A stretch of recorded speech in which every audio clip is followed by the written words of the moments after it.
modifications to aeroplane wings.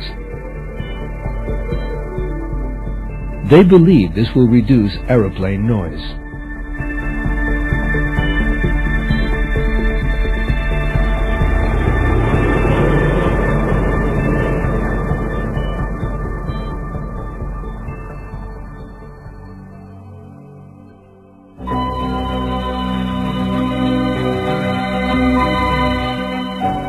Butterflies.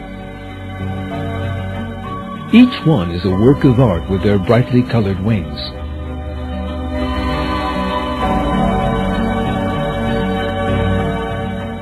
The surprising thing is that there is no pigment, in other words, a substance that produces color in them.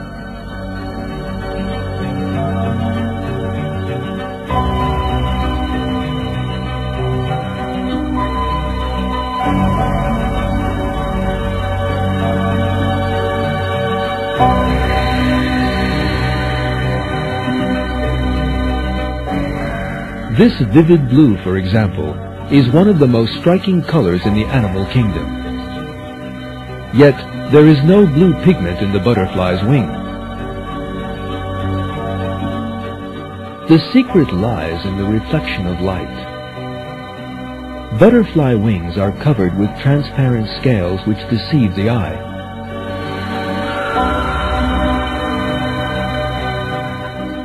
Scientists aim a laser at a single butterfly scale. And watch what happens. The result is surprising. The blue color comes about with the reflection of the light from these transparent scales.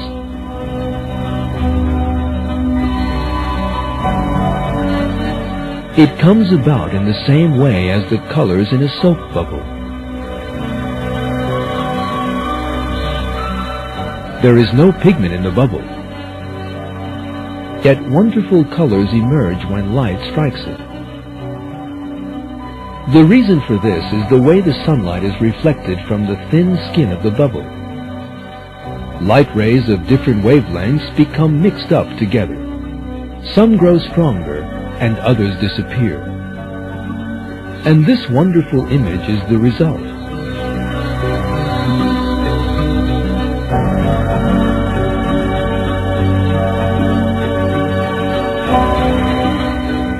Every single butterfly scale contains layers made up of leaf-like membranes.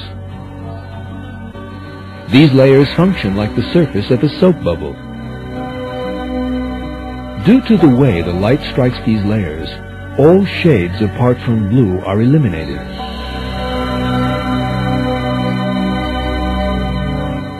Modern-day designers are making use of this surprising feature of the butterfly.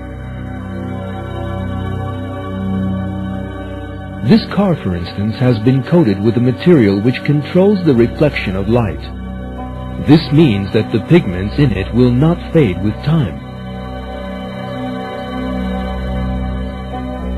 These light variations in the butterfly attracted the attention of the British Defence Evaluation and Research Agency, which thinks that this butterfly structure might open a new age in military vehicle camouflage.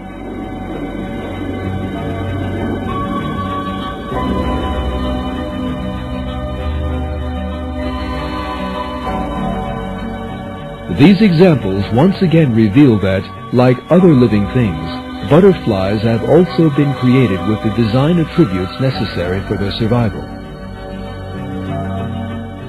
This proves that God created them. God reveals His creative artistry in a verse from the Quran.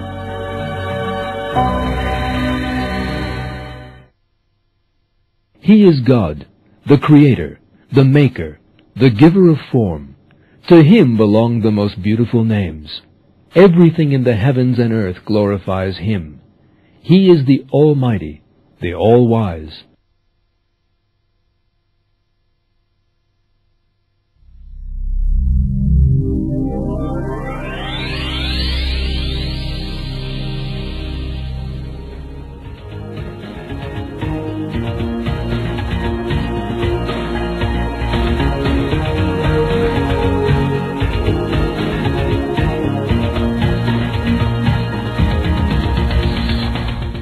Research into artificial organs has stepped up with today's advanced technological techniques. One of these is an artificial heart. Like the real heart, the artificial one consists of two ventricles. That is the only point of similarity between the two. Researchers have placed a motor between the two ventricles. This motor pushes the internal walls of the two ventricles, and the heart contracts. There is a receptacle in the pumps in the artificial heart, and there is another system for pumping the blood in the container. In the real heart, the container itself functions as the pump. This is much more effective. The artificial heart works with a battery placed into the stomach. This battery needs to be constantly recharged with radio waves from a much larger battery package. The real heart is nourished and strengthened by the blood it pumps. This allows it to work for 50 to 60 years without needing any repairs. The real heart is able to renew itself. That is why it never loses the ability to keep working. All these features make it totally unique.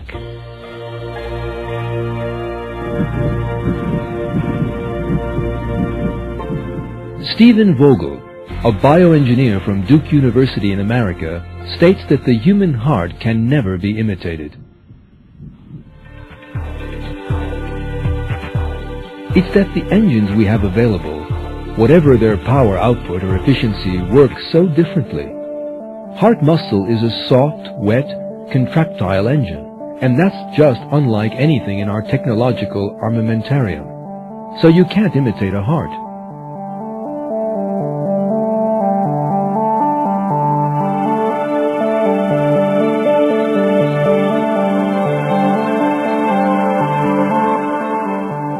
In short, despite all the technology he possesses, man will never manage to replicate the heart.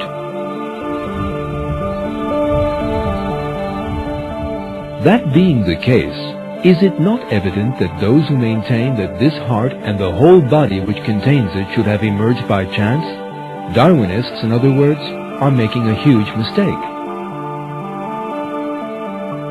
God commands us to consider the proofs of creation and to give thanks to Him.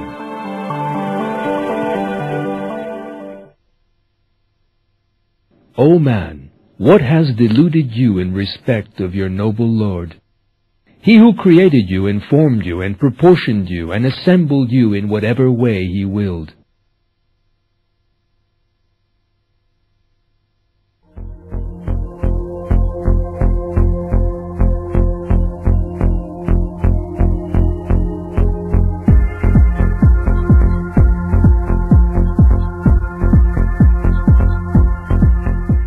Viruses represent a serious threat to computer systems. They first enter the system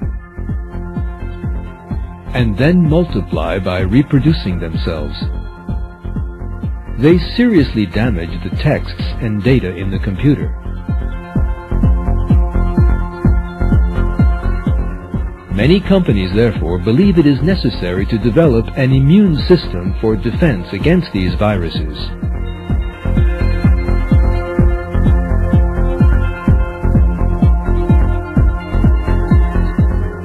One of the studies in this field is continuing in the virus insulation laboratories of IBM's Watson Research Center. The inspiration behind it is the immune system in the human body.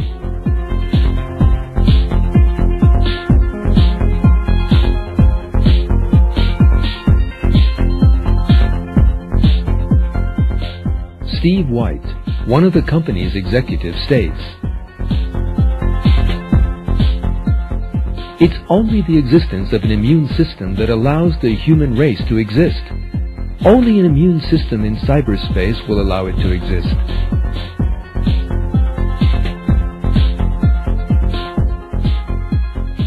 Computer viruses have an artificial life. Just like biological viruses in nature, they use the system they find themselves in to reproduce themselves. Researchers set out from this point to study how the human immune system protects the body.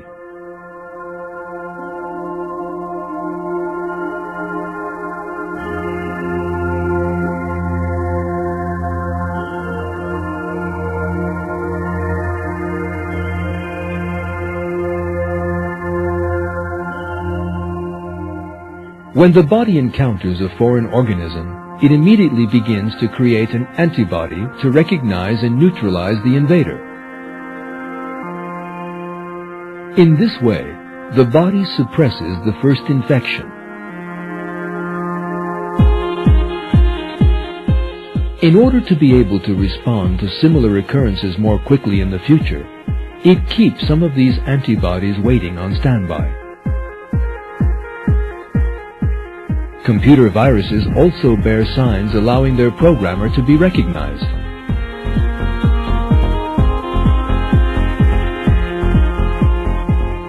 The virus scanner program in computers sends a warning that there is a virus in the computer whenever it encounters such a signature.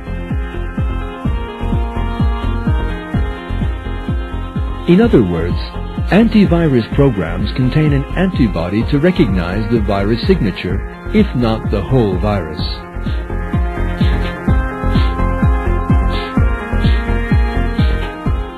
Yet again, this example shows that the solution to problems which people are unable to find a solution to in the technological arena are actually to be found in nature, or even our own bodies. This is because God, who created man and all of nature, possesses infinite knowledge and reason.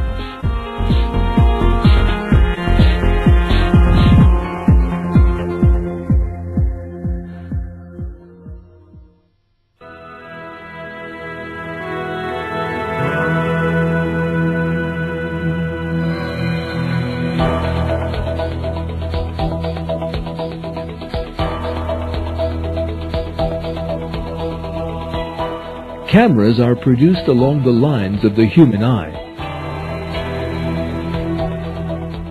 As technology advances and the secrets of the eye are revealed, so the technological features of these machines multiply.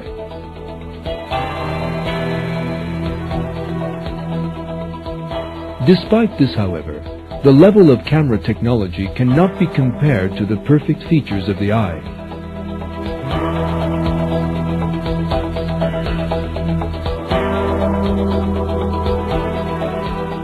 The first step in taking a photograph is setting the focus. This is done by hand in manual cameras or automatically in more sophisticated ones. Yet this automatic system is quite slow and never produces a perfect focus.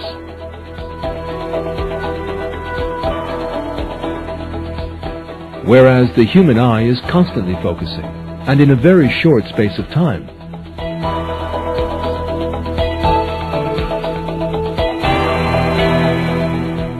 It is sufficient to look at an object to see it clearly. Everything else is automatically carried out by the eye and the brain in the space of less than a tenth of a second.